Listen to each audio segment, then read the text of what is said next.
Hello, good people, and welcome to Hillbilly Cat History, where we're talking about spiritual studies of Elvis, the books he read, and the meaning he may have found.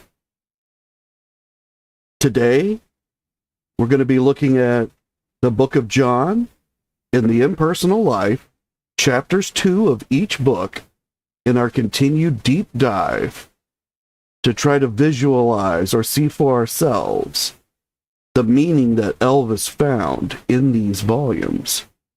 And we're going to do that right after we come back from a song. Elvis gave away a lot of copies of the book The Impersonal Life, perhaps hundreds, but that's not the only thing he ever gave away. He gave away a lot of stuff.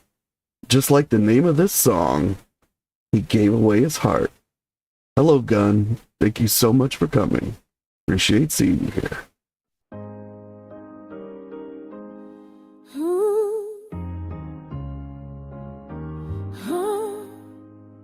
Midnight lights, rhinestone fire, Arabian suit, burning with desire. He hit the stage like thunder rolls, Vegas shook and the story unfolds. Charlie's birthday, crowd went wild. He cracked a joke and sang with style. But just before he sang Hurt So Deep, he stopped the show and made us weep. He gave away his heart, not just a song, diamonds and gold, where the love belongs. Rings and shades from the man backstage. He healed the broken, he lit the flame. Oh, he gave away his heart, and I saw it all that night. Black in hair, the man stepped near. Elvis smiled, the crowd could hear. Thanks to you, we raised the light. 17,000 hearts took flight. Then back behind the velvet door, he gave away a little more. Music ring, a boxcar shine, a suit that held his sacred time. He gave away his heart, not just a song, diamonds and gold, where the love belongs. Rings and shades from the man backstage. He healed the broken, he lit the flame. Oh, he gave away his heart, and I saw it all that night. He didn't need applause to know his worth. He gave away his soul in Vegas mirth. Not just a king, but something more. A man who knew what hearts were for. Gave away his heart, not just a soul. Pieces of love where the brave belong. Ritual gifts from the man backstage. He saved the hurting, hid the flame. Oh, he gave away his heart, then I'll never be the same. I was there, I saw the rings, I saw the light. Gave away his heart, and it burned so bright.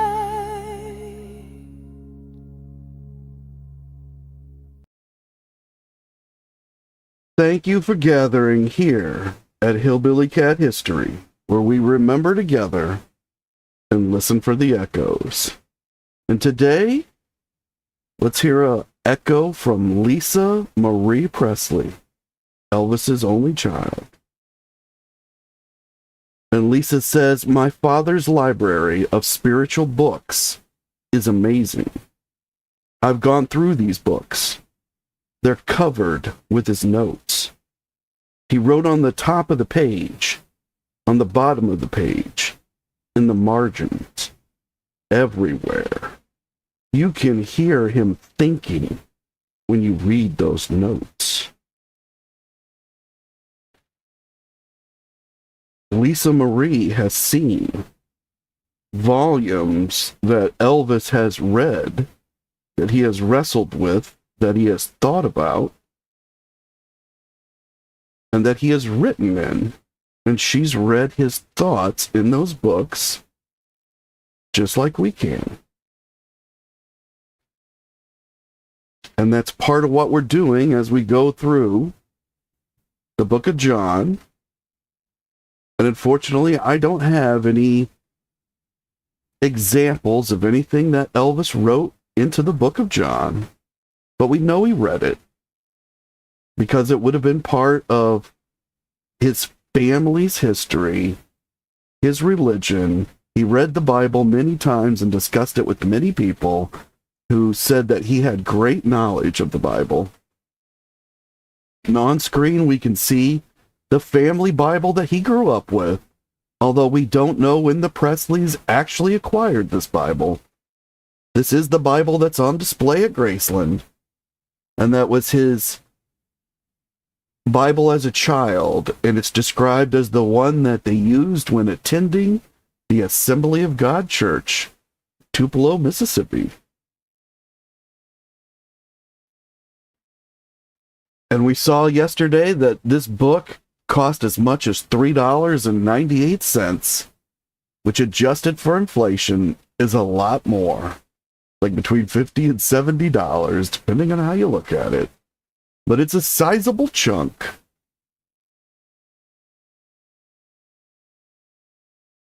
And here we can see a page from the Impersonal Life from chapter 2 that we're getting ready to go into. And there's a portion that's been underlined. This is a book that Elvis gave away, one that he gave to a friend.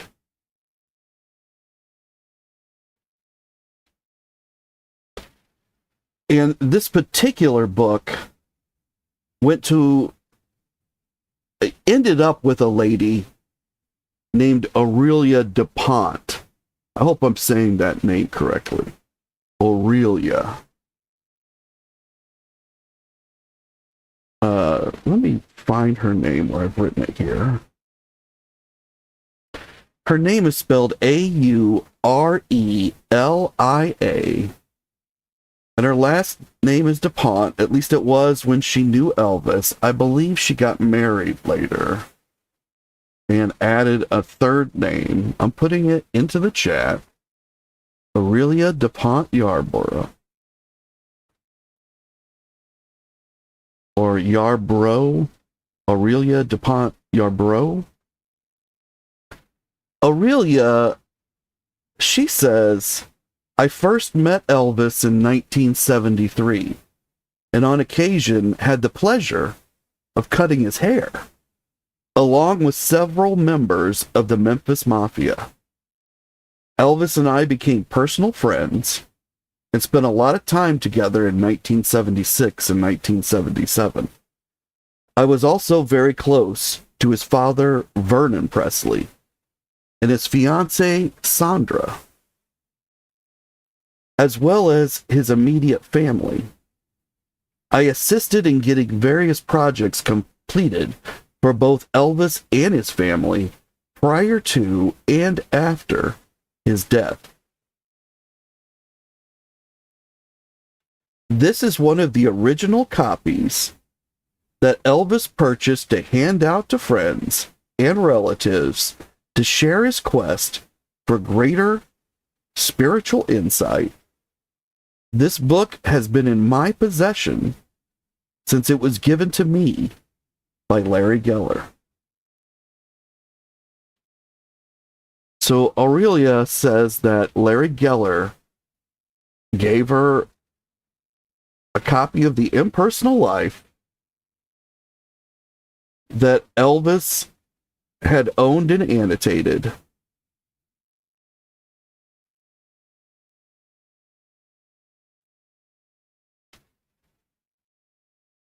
And that we can see a page of up on the screen now. So let's look at what Elvis has underlined.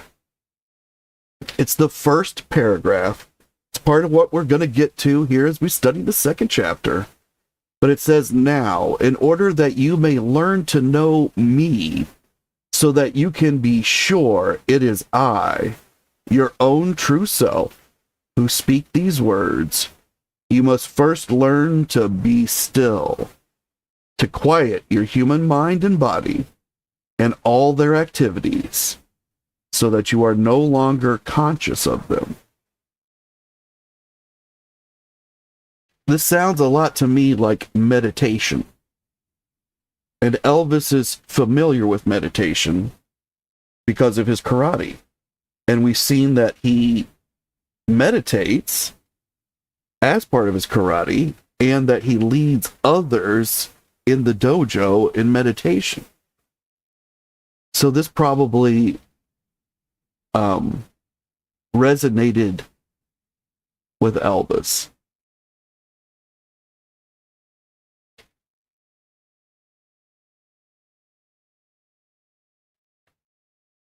Further on into the book, at a place we haven't gotten to yet, Elvis underlines, "My instructions herein given. You shall very soon know me, and I will give you to comprehend all of my word wherever written, in book or teaching, in nature, or in your fellow man."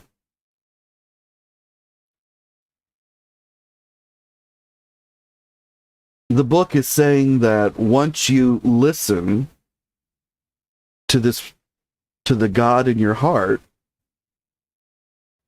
the I am, and I have done a little more research on Joseph Benner, who wrote this book, and he did mean it to connect directly to Christianity, and the God he is speaking of in the book is the Christian God. I don't see where he mentions the word Jesus, but he has written this book as if the reader is having a conversation with God and coming to realize that once you've invited God into your heart, that he brings with him all of this knowledge and truth that you can then access, that he's willing to share with you.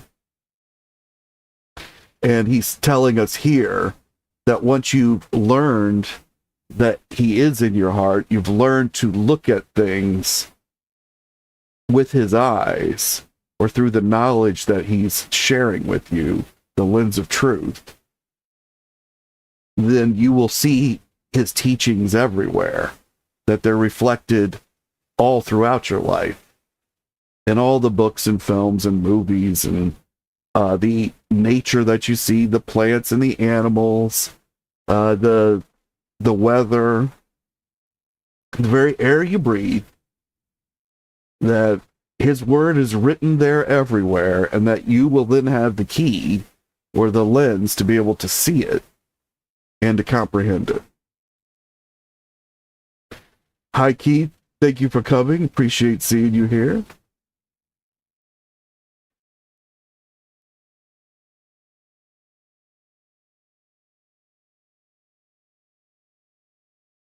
Here's another page in the book, and I don't know which page this is, but we also haven't got here yet.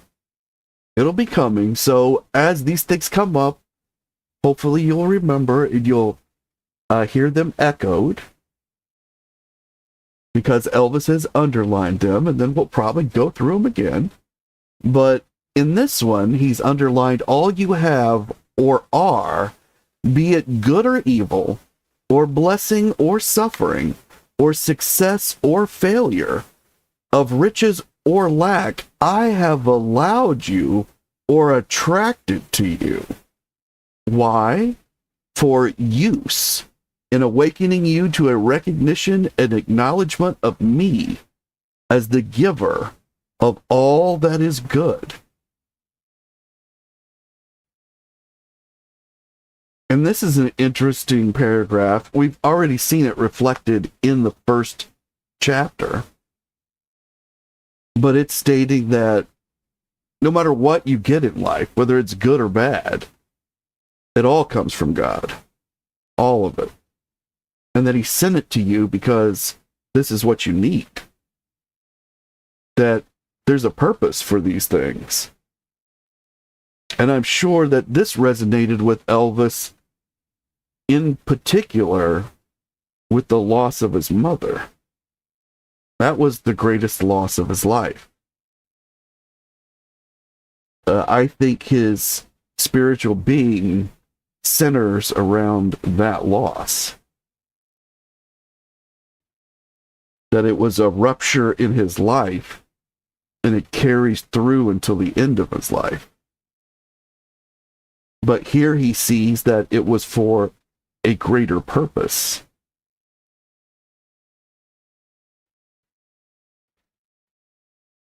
Hi, Terry. Thank you so much for coming. Appreciate seeing you here.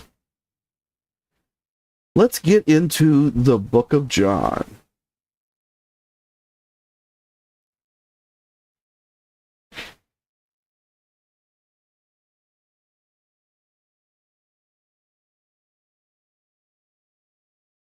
And so this will be the book of John in the Impersonal Life. It'll be chapter 2 of each book. But we'll start with John. From the King James Version of the Bible. And the third day, there was a marriage in Cana of Galilee, and the mother of Jesus was there. So the mother of Jesus would be Mary.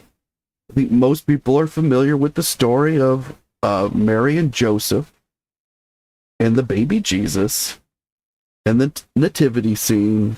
All of that tends to center around Christmas,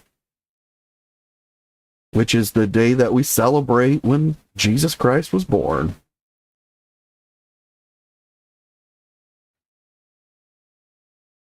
The text continues, and both Jesus was called and his disciples to the marriage. And when they wanted wine, the mother of Jesus saith unto him, They have no wine. So Jesus and his disciples, somewhat like Elvis and his inner circle, when Jesus arrives, there are other men with him. It's not Jesus by himself in most cases. There's going to be a group. And when Elvis arrives, there are other men with him. It's not typically Elvis by himself. And of course, this group of men bring needs with them. And that's food and water. In this day, they drank wine. Probably had something to do with sanitary conditions. But wine wasn't like we think of it now. It would have been watered down quite a bit. And that's why it was probably for sanitary reasons, to make sure that there was nothing alive in the water that was going to hurt you. But they didn't have any wine. So Jesus saith unto her, Woman, what have I to do with thee? Mine hour is not yet come. His mother saith unto the servants, Whatsoever he saith unto you, do it. And there were set there 6 water pots of stone, after the manner of the purifying of the Jews, containing 2 or 3 firkins apiece. Okay, I don't know what a firkin is, but 6 water pots of stone, after the manner of purifying of the Jews. This sounds to me like some type of filtration system that they used in ancient times. You know, nowadays you might buy a life straw that you can supposedly stick into any stream or water source and suck right out of it, no matter how dirty the water is, and it will purify and cleanse the water before it reaches your mouth. But back in these days, there were no life straws or anything like that, and you couldn't necessarily get to a cleaner water source.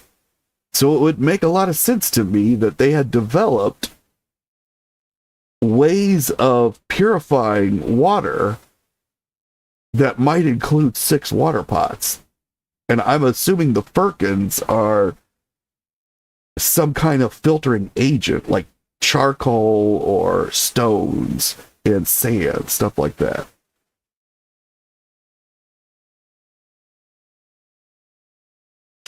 And Gunn says, "Woman, what have I to do with thee? Sounds rude to me." I would put that down to the King James translation itself, and probably the attitude that was held in 1600s England towards women, more than I would place that on the actual Hebrew text. Although I don't read Hebrew, and I've never read this text in Hebrew. That's just the way it feels to me. Might be interesting to compare that to another translation and see what it says there, like a newer translation. But that does sound awful rude.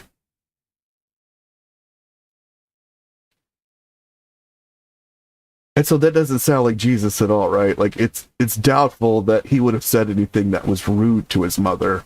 So it's obviously some kind of translation issue, I would think.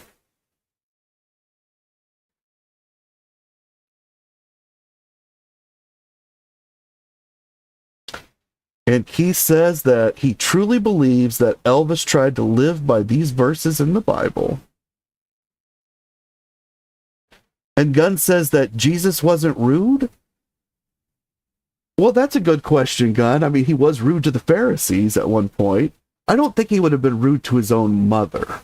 But then again, he was put into a human form to understand and experience human frailties. And one of those frailties might be an inability to keep your temper with your mother. And so maybe, and he had been a teenager at one point. So, I mean, I guess we have to assume that at some point he was rude to Mary. I don't know if it's in this instance, but that's an interesting question too. Was Jesus a rude person? Could he be rude?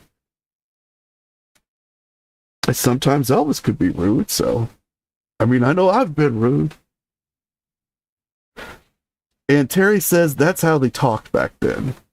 Well, I don't know, Terry. I think that's how they talked in 1600s England. I'm not sure that's how they talked in ancient Galilee. But again, I wasn't there, so I don't know. And women did have a far different role in the society. So maybe he did. Or maybe I've said it with the wrong inflection. Or I've read it incorrectly out of the text. Maybe I've put feeling into it that shouldn't be there. I think it's all possible. Jesus saith unto them, fill the water pots with water. And they filled them up to the brim. And he saith unto them, draw out now and bear unto the governor of the feast. And they bear it. So they fill the pots with water, and then they pour all the water out of those pots into whatever vessels it is they use to carry this water to the governor of the feast, who I'm assuming is whoever's throwing this feast. When the ruler of the feast had tasted the water that was made wine, and knew not whence it was, but the servants which drew the water knew, the governor of the feast called the bridegroom, and saith unto him, every man at the beginning doth set forth good wine, and when men have well drunk, then that which is worse. But thou hast kept the good wine until now. So, whoever is the most important person at this feast feels that whoever's providing the food for this feast and the wine, they were holding back. They kept their good stuff to the end. That normally people come out at the beginning with the best that they have to try to impress. But this man's kept it back. And so now the ruler or the leader, the governor of this feast is more impressed because the good stuff was held back. However, there wasn't any good stuff. Nothing was held back because there was only water. This beginning of miracles did Jesus in Cana of Galilee, and manifested forth his glory, and his disciples believed on him. So Jesus did extraordinary things, and these extraordinary things helped his disciples have faith in him. That is similar to the story of Elvis, who has accomplished great things from a very humble background. And I think a lot of people, men in the inner circle, would have thought that he could have done anything. I think many of them told us that even after he was long gone, that if Elvis put his mind to it, he could have accomplished anything. So there is some resonance there with the life of Elvis. Although, again, I'm not comparing Elvis to Jesus in any way, nor would Elvis.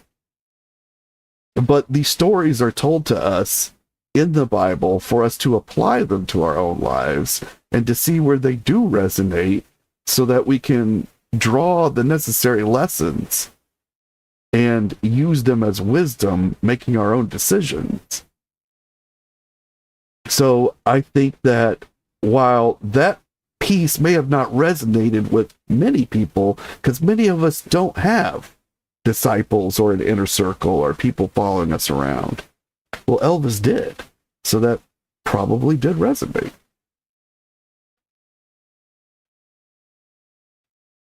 And Gunn says, haven't they made the book more modern? Yes, Gunn, they have. However, I cannot share that more modern book here in this manner because of copyright laws. So the translation that I'm using right now from the King James Bible is from the 1600s. So it's public domain. And so legally, I'm allowed to show this. I'm allowed to retype this into my own format, which is what I've done. You know, I've presented this in my own way. I can't do that with the other translations because they are still under copyright. They're not old enough to be in the public domain.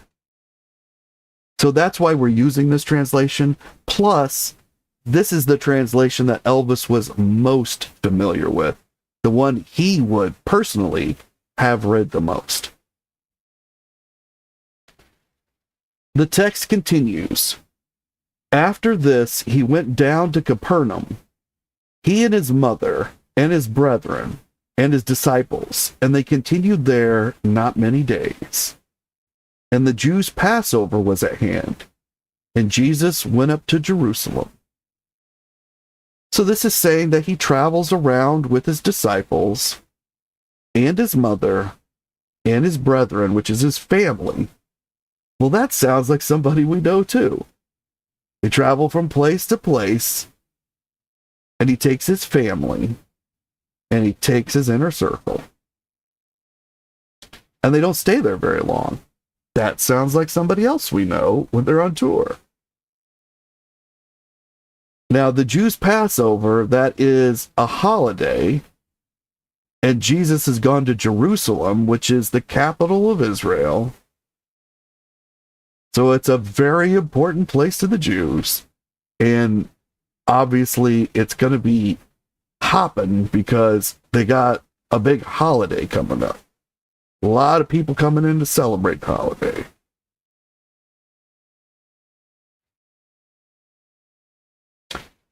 The text says, and found in the temple those that sold oxen and sheep and doves, and the changers of money sitting.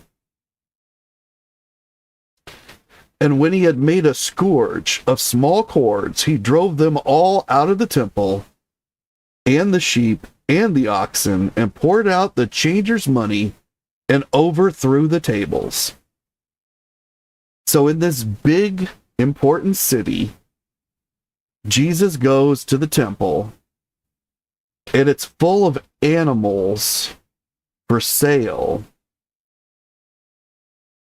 And it's really like a barnyard.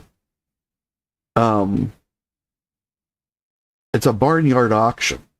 It's an auction of livestock, basically. Now, there may not be an actual auction going on, but people are buying these animals and they're trading money for them. And I think the changers of money also are people who will take your foreign currency and change it for local currency. Could be wrong about that. They could just be the guys that are taking the money for the animals. But Jesus does not like this. He does not feel these things should be in the temple. And he makes a scourge or like a whip out of small cords, which is small ropes and stuff. So he's probably knotted these up and made like a do-it-yourself cat of nine tails, which is a whip with many ends on it. And then he's probably run into the temple and he started flogging these individuals that are selling these animals, as well as the animals themselves, until they all leave the temple. And he throws over the tables that they've set up to count the money. And the text goes on, and said unto them that sold doves, take these things hence, make not my Father's house a house of merchandise. So Jesus does not want any commercialism attached to Christianity, or attached to, it wouldn't even have been Christianity at this time, but the worship of his Father, God. He doesn't want any commercialism attached to that. And I think we see that Elvis himself struggles with his own attachment to commercialism throughout his life. The commercialism funds all of Elvis's life, but it doesn't fulfill Elvis. And he himself is like the temple full of these people that are selling things. And he has to evict that out of himself and keep only, not keep any of that, right? Keep only the I am that Joseph Benner talks about, God in his heart. But that he can't let the money get in there. And I think we see people around Elvis that the money does enter into their heart. The commercialism.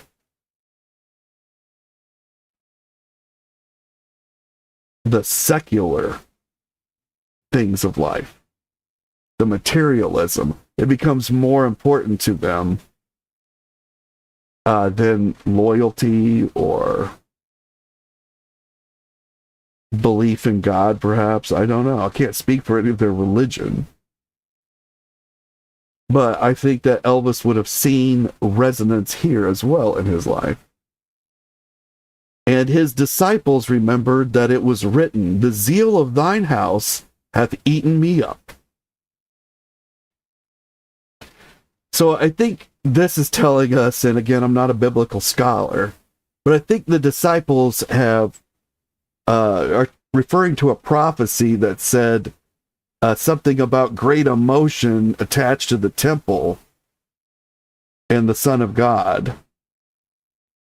And this quote is, the zeal of thine house hath eaten me up.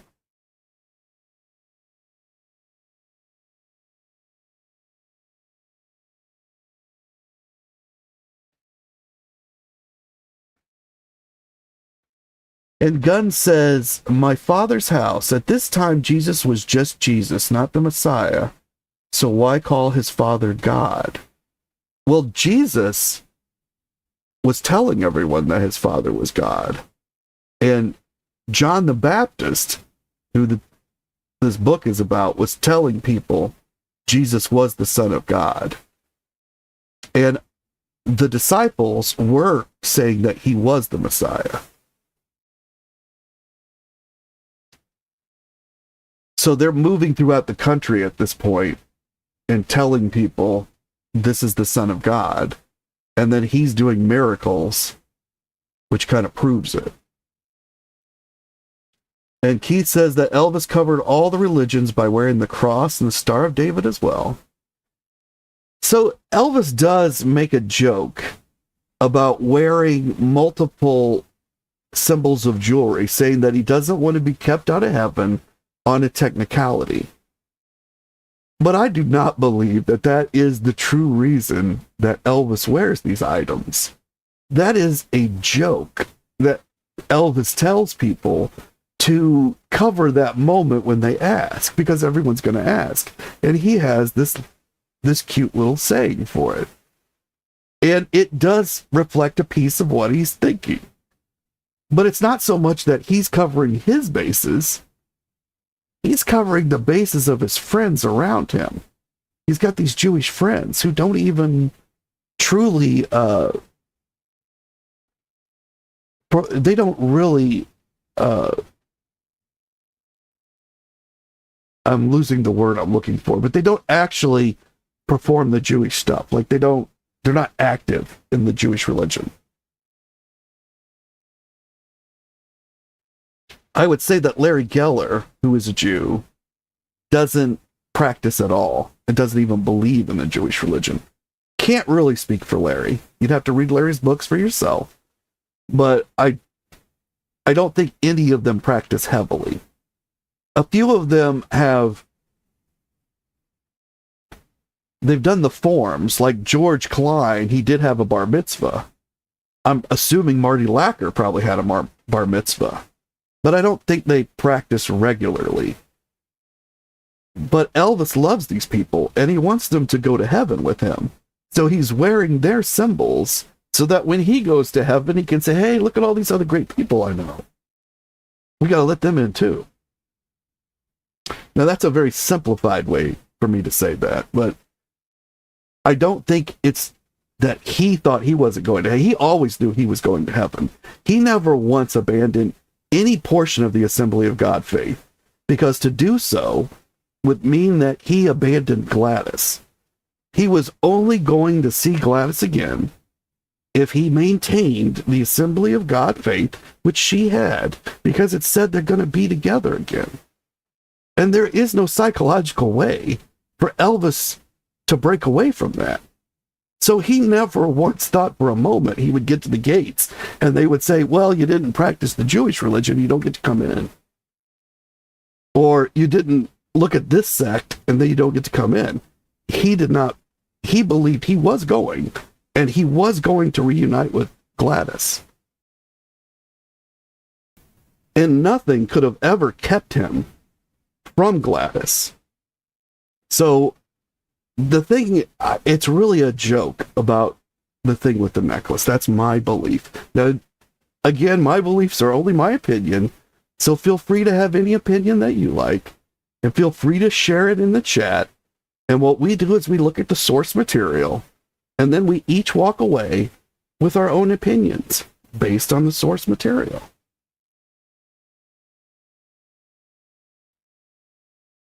And Terry says there is a quote in Jailhouse Rock that Hunk says to Elvis in the jail cell, do unto others as they do unto you, but do it first.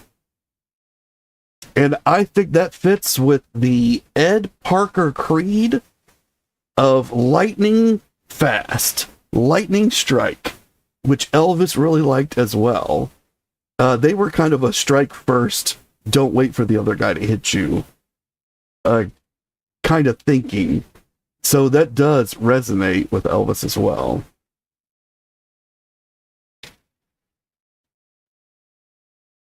And Keith says that they don't practice their faith. And I think he's talking about the Jewish friends of Elvis, which is what I was trying to get out. Thank you, Keith. And Colleen says she didn't know that Larry was Jewish.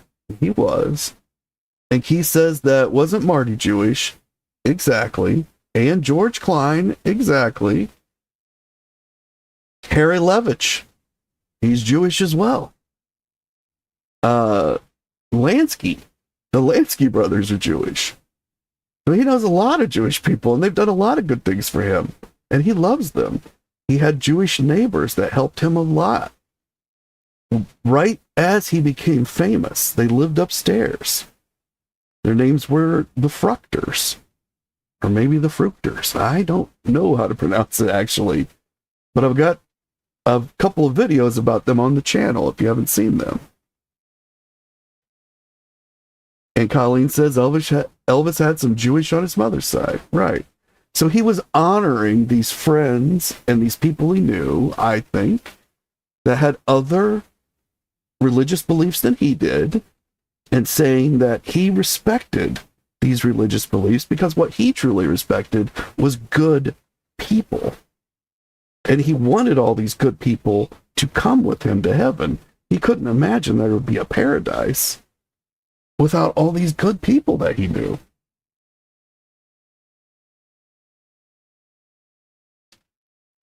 This text goes on, the book of John. Then answered the Jews and said unto him, What sign showest thou unto us, seeing that thou doest these things? Jesus answered and said unto them, Destroy this temple, and in 3 days I will raise it up. Then said the Jews, 46 years was this temple in building, and wilt thou rear it up in 3 days?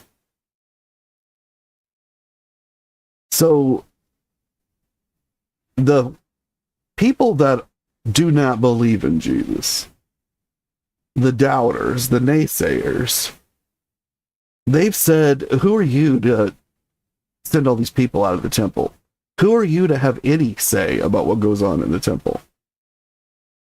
If you truly are the Son of God, you've got to give us a sign. And he says, knock this temple down and I'll put it back up, and that'll be my sign. And they said it took him 46 years to build this building. How is he going to put it back up in 3 days? And the text goes on, but he spake of the temple of his body. When therefore he was risen from the dead, his disciples remembered that he had said this unto them, and they believed the scripture and the word which Jesus had said.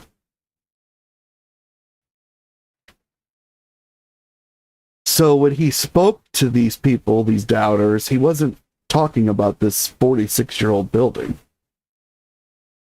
He was talking about himself, and that after he would be crucified, this temple of his body would be resurrected after 3 days.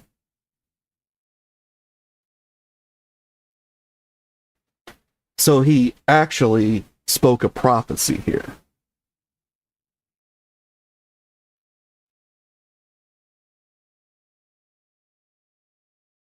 Now, when he was in Jerusalem at the Passover, in the feast day, many believed in his name, when they saw the miracles which he did.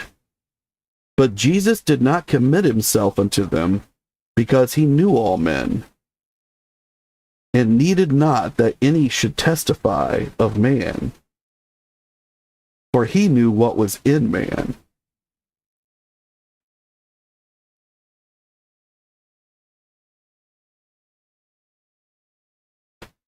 So I'm not really sure what this is saying, but I think it's telling us that they believed Jesus was the Son of God because they saw him do things that no one else could do. But he didn't himself. Jesus did not need them to verify that he is the Son of God. He already knows it. And he knows which of them believe and which of them don't. think that's what it's telling us, but I'm not sure.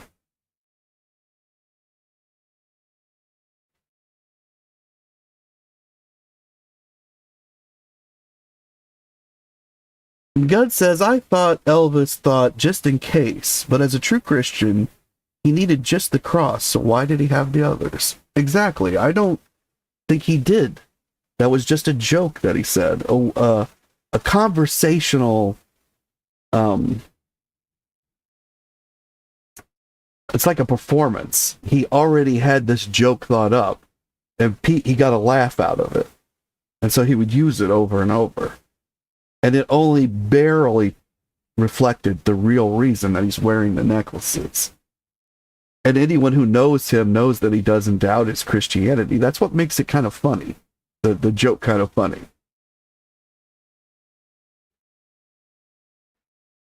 And Keith says, wasn't Elvis close with Rex Humbard, a famous preacher, pretty tight with him? So Elvis did know Rex. I believe Rex is the guy who presided at Elvis's funeral. Rex wrote several books, and he pastored the Assembly of God Church where Elvis went. Now, I am not sure if Rex was the pastor of the Memphis church when Elvis was going there, but that's where Elvis met Dixie Locke. Elvis had been going there since before age 18. Dixie Locke had been going there her whole life.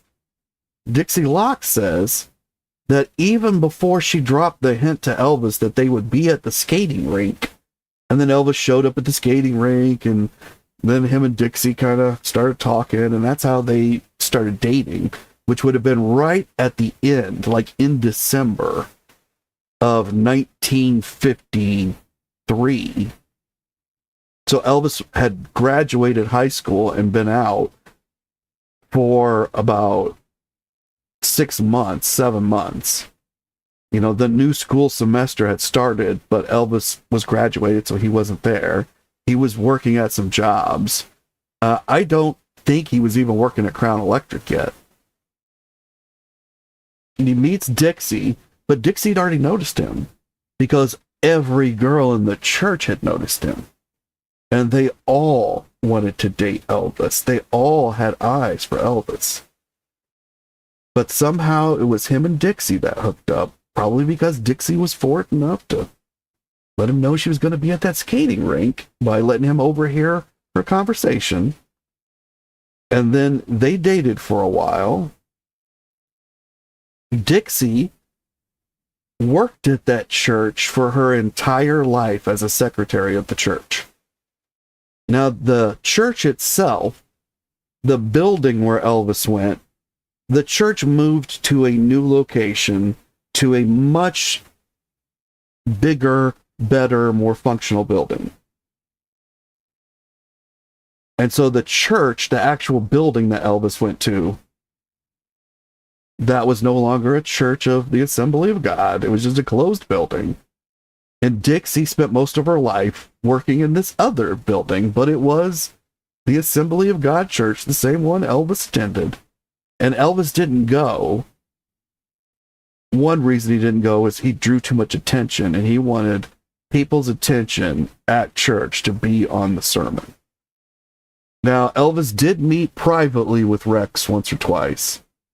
At least once. And he poured his heart out to Rex in that meeting.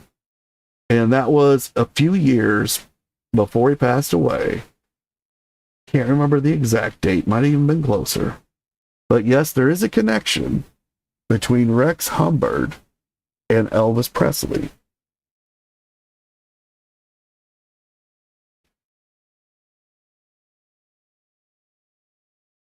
And let's move on with this text. Well, that's the end. We have reached the end of the second chapter of the book of John. Again, I think it's a book that Elvis would have gravitated to in his later life because, you know, I'm not saying that John the Baptist was a performer, but he did have a stage. And this was the place where he would baptize people. Jesus is also performing. Now, Jesus isn't a performer. He's not an entertainer. He's doing something extremely important for the world and for the universe. Elvis is an entertainer, but he helps bring people to Jesus. But we can see that some of the things that Jesus does, they're similar to things that we have seen Elvis do. There are similar thoughts that Jesus may be having to what Elvis is thinking.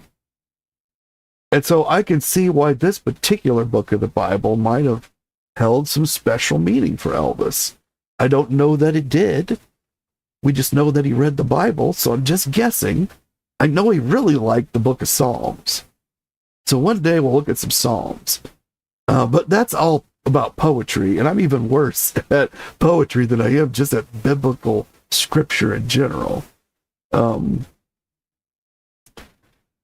So I'm not going to start on this impersonal life yet, because I think it's better if we can get through the whole chapter in one setting. So that'll be for the next episode. Let me see if I've got a couple of more pictures to pull up that we can talk about for a minute.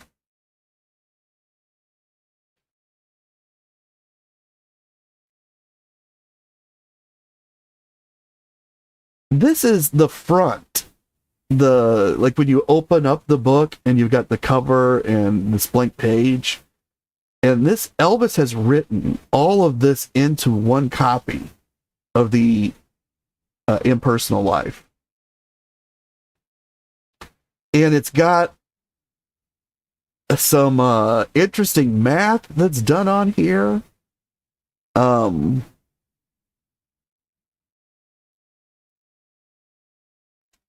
trying to remember who this one was for.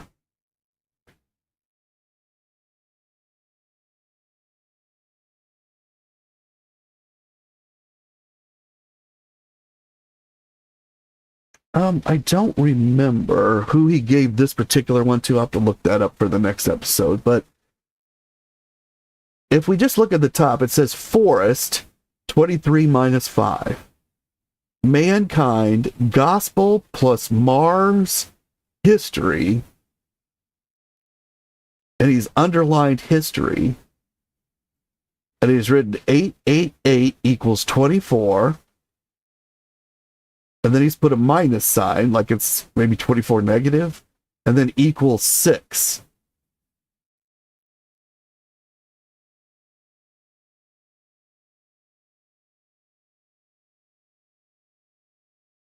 Which would be 4 6s.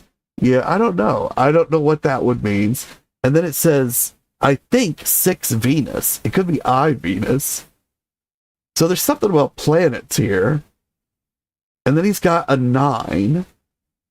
And then he's written this 666, which most people would think of as the number of the beast, which would indicate evil or the devil. And he says it equals 18 minus 9 minus no. So he's put a word in. So obviously each of these equations means something in shorthand to Elvis that he would be able to explain to you.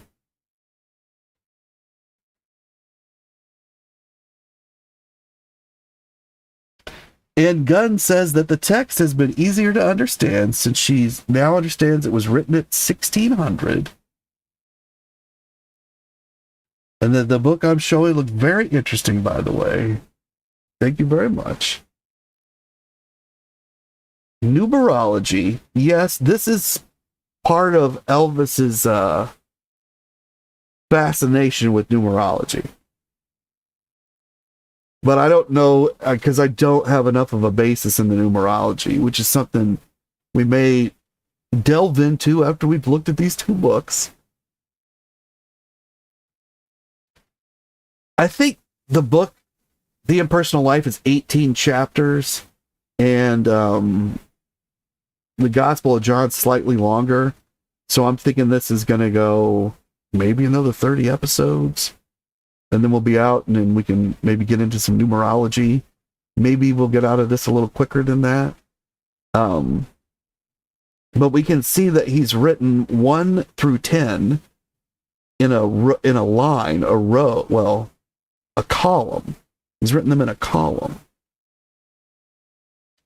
And he's showing that the number 8, if you write it on the side instead of vertical, it becomes the sign for infinity.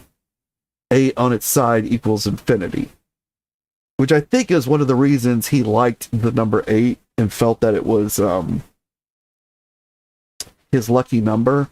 I think it also has something to do with its 2 circles.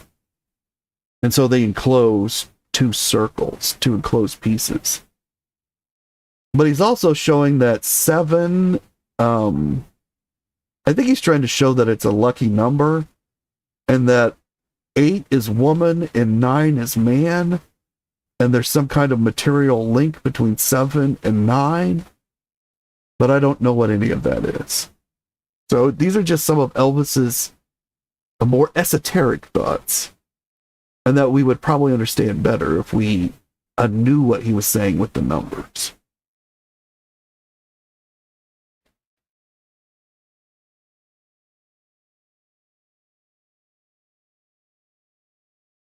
And Colleen says she wants to check out the book, The Prophet. I'm thinking that one's not in the public domain either, but I think there's some knowledge we can still pull and get into a show about it. But yeah, that's another one. And Keith says that Billy Smith was deep into this numerology belief too. I don't know. I think that he listened to Elvis talk about it and could explain what Elvis was saying, but I don't know that Billy himself believed it. And Terry says that this was great content and that he's learned a lot. Thank you so much, Terry. I really appreciate that. I'm going to let you guys all go with a song today, like I always try to do.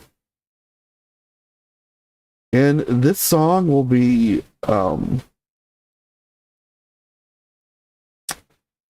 let's do Telegram to a Friend, which is about words that Elvis wrote to Gary Pepper.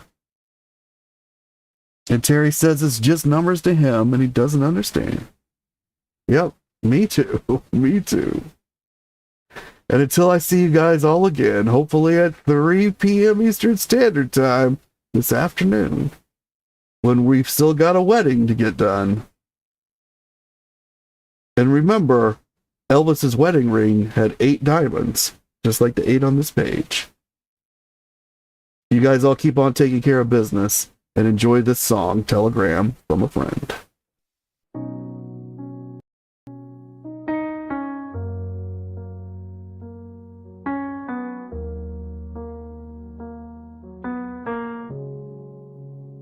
Lights came down on Vegas gold. July heat, a crown retold. Applause like thunder, stars align. But one true friend was not in line. A telegram, a quiet grace. From 12 years deep, a loyal face. I read your words, they calmed the flame. In all that noise, I spoke your name. I wish you could have been here, Gary. The velvet night, the roaring crowd. But in my heart, your voice was steady. A whisper soft, a faith unbowed. 4 more weeks, this fire will fade. I'll find my way back through the haze to Graceland's porch where silence sings and friendship wears no stage or wings.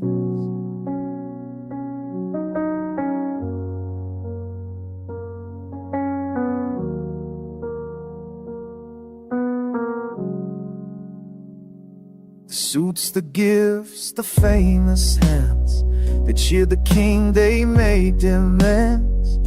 But in the mirror doubt would stare, and only you knew what was there. I wrote you lines in trembling ink. Not for the press, not for the drink, just for the men who saw me hold beyond the glitter, past the road. Say hello to everyone, I'll be home when this is done. The curtain falls, the echo fades, but you remain my serenade. 4 more weeks this fire will fade. I'll find my way back through the hay to Graceland's porch where silence sings. Friendship wears no stage or wing.